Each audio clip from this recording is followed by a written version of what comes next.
We've talked before about being flexible when you travel, whether that's RVing or just any kind of travel, because you just never know what kind of delays you're going to encounter. Things might be closed when they're supposed to be open, and just other random circumstances that find you maybe having to rethink your day's plans. And that's happened to us on multiple occasions, and we always just roll with it. And because of that, sometimes you end up having maybe a better day or a new experience that you wouldn't have otherwise because you had to change plans. A really good example of that is when we were in Texas for the season. We were there the winter of 21, and we decided that we would go visit the LBJ State Park and the LBJ Ranch, part of the whole national park, state park system that's joined there. If you've watched our channel, you know we later ended up, about a year later, serving as state park hosts. But the day that we went, they were calling for inclement weather and some snow. And so we drove, I don't know, a little over an hour to get there and found the place closed. Like, it's never closed. There's maybe 3 days out of the year that it's closed. And we're talking like handwritten sign on the door closed because they had just decided that morning that they didn't feel safe having their employees come to work. So somebody that was, I'm assuming the superintendent that lives on property, showed up, taped a sign to the door that said, "We're closed, come back on Monday." We are at the Lyndon B. Johnson State Park and National Historic Site. And it is open daily, except for apparently today because of inclement weather. It's kind of snowy, mostly rain. We're from Michigan. This is just an everyday occurrence for us. But apparently everything's closed today, which was 100% unexpected, and we drove an hour to get here. So we're not really sure what's going to happen now. We're going to try to go drive around and see what we can see. But anyway, that was a little bit of an unexpected speed bump for us today.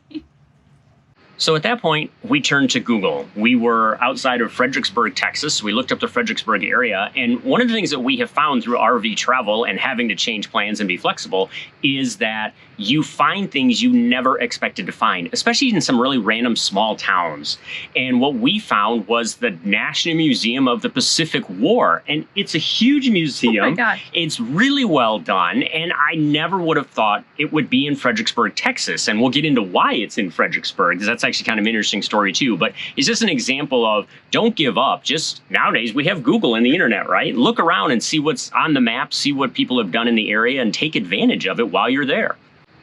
Because we're huge history buffs, the National Museum of the Pacific War seemed right up our alley. And so that's where we headed. And because it was inside, it was a great activity to do on a cold, snowy day. This museum is huge for what it is. And there's so much reading, so many artifacts, so much history. You can literally spend all day there. But let me back up. So why is the National Museum of the Pacific War in Fredericksburg, Texas, in the middle of hill country, and kind of not the middle of nowhere, but kind of the middle of nowhere?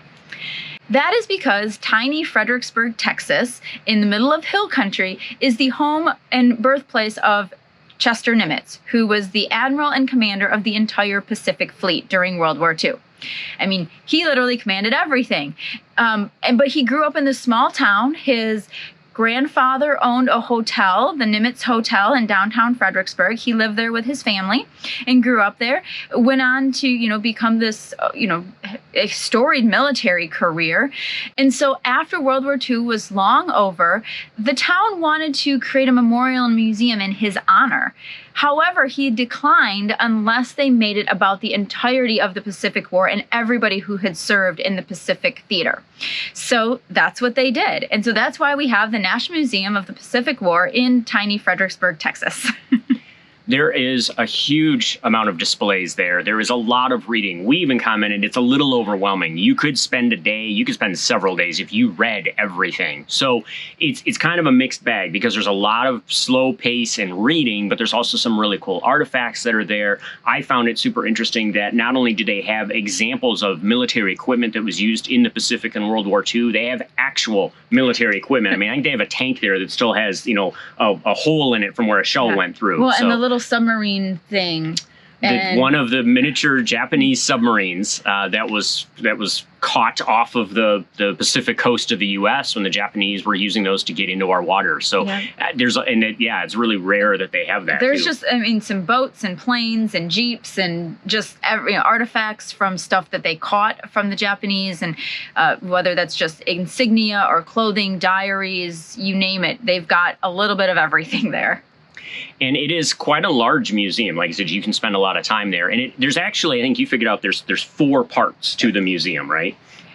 Yeah, the entire museum as a whole consists of like 4 separate parts. You've got the main museum as a whole, where all the reading and the artifacts are. You have an outside courtyard, which has memorials, plaques, a Japanese peace garden, and some other things that you can see and look at. You have the Nimitz Gallery, which is actually in the old Nimitz Hotel, the original Nimitz Hotel, is everything devoted to Nimitz's life. So that's his birth to death, and everything in between is specifically in there.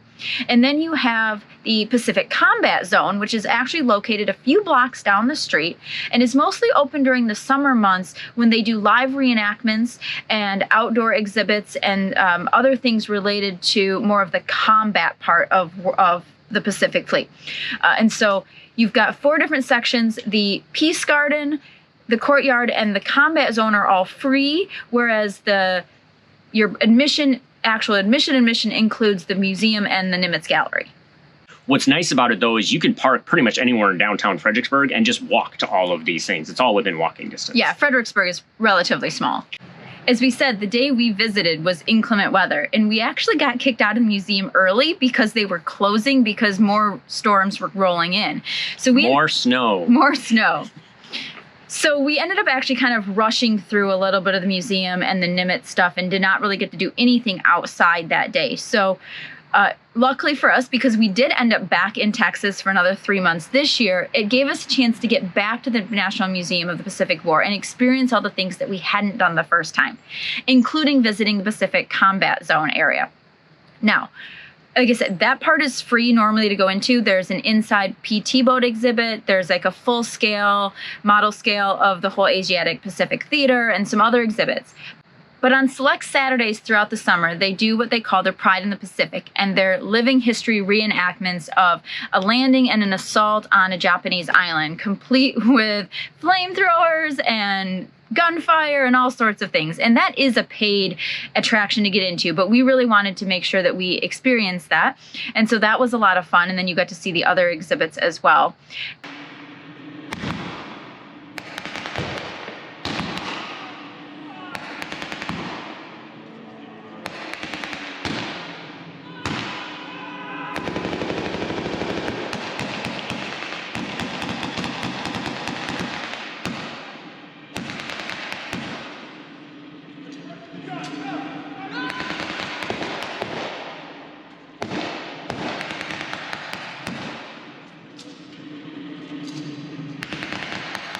And throughout the year, the whole Pacific Museum does a lot of different history events. So we also attended a Memorial Day service there. They do things for Veterans Day, other events throughout the year, and other living history enactments. So if you go to their website, you can always check out what events are coming up that you might get to witness if you're in the area, whatever time of year you're there. It was really neat being able to see that and to kind of get a feel for what it was like when they did the reenactment, for what the conditions would have been like. It was especially hot that day, too. So I think that kind of like played into it, too, because it would have been so hot in the Pacific when they were fighting. Well, and that flamethrower was, 100 yards away? And, oh, man, that blast was amazing.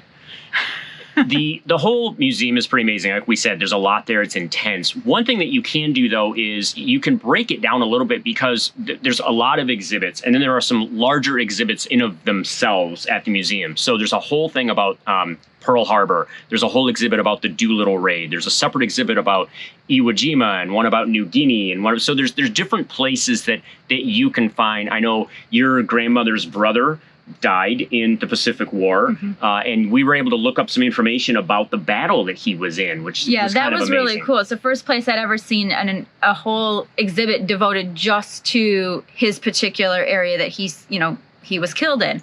And so that was really interesting because we have his history from our side that we know of, like from his troop side, but not necessarily the whole battle as a whole. So yeah, that was kind of cool. So I'm sure that, depending on what relatives you may have had serve in those different battles, there's going to be a different exhibit really going into detail about each one of them. And that's why I brought that up. There is so much detail, it could be overwhelming, but maybe break it apart. And if there's certain areas of the war that you're interested in or certain battles, you can certainly do that. There's a separate exhibit about the Sullivan brothers. If you're familiar with that, it was the 5 brothers killed on one ship and completely changed how the Navy was letting brothers and family members serve on different ships. So that was a huge story and a huge part of that war. So it really is interesting. I thought they did a good job. It is a good place to reflect and think about, especially now. You mentioned we went for the Memorial Day service, and it's so sad to think about how many of our World War II veterans are gone. We don't have them available to tell us these stories. And so places like this museum are vitally important to keep those stories alive, so we remember what they did and remember what the world went through, so we hopefully never go through something like that again. I think that's very true. Just really experiencing and understanding what everybody went through. And I'm sure that there will be similar museums down the road for the other wars that we continue to be in. But in this case, if you get to Fredericksburg, or if you're anywhere near the San Antonio or Austin area, you're really not that far away from Fredericksburg, just about an hour or so. And I really encourage you to take a trip to go see not only the National Museum of the Pacific War, but go in and stop at the LBJ State Park, go stop in at the LBJ Ranch, because that whole area obviously played a huge role in our history in a couple different ways. And so I think you'll really find not only just the town of Fredericksburg, but that whole area really fascinating. And again, it was not on our path at all. I only wanted to go to the LBJ Ranch, and we ended up falling in love with the area and decided to come back and spend 3 months as park host there. And so sometimes one small little change in your itinerary can change your whole life and your plans. So I just sort of want to encourage everybody to not only go to this museum, but just in general, when you kind of have a bump in the road, just make the best of it, because you just never know what's going to happen. That's a great piece of advice. Make adjustments as you go. Be flexible. Keep on trekking. And we'll see you out there.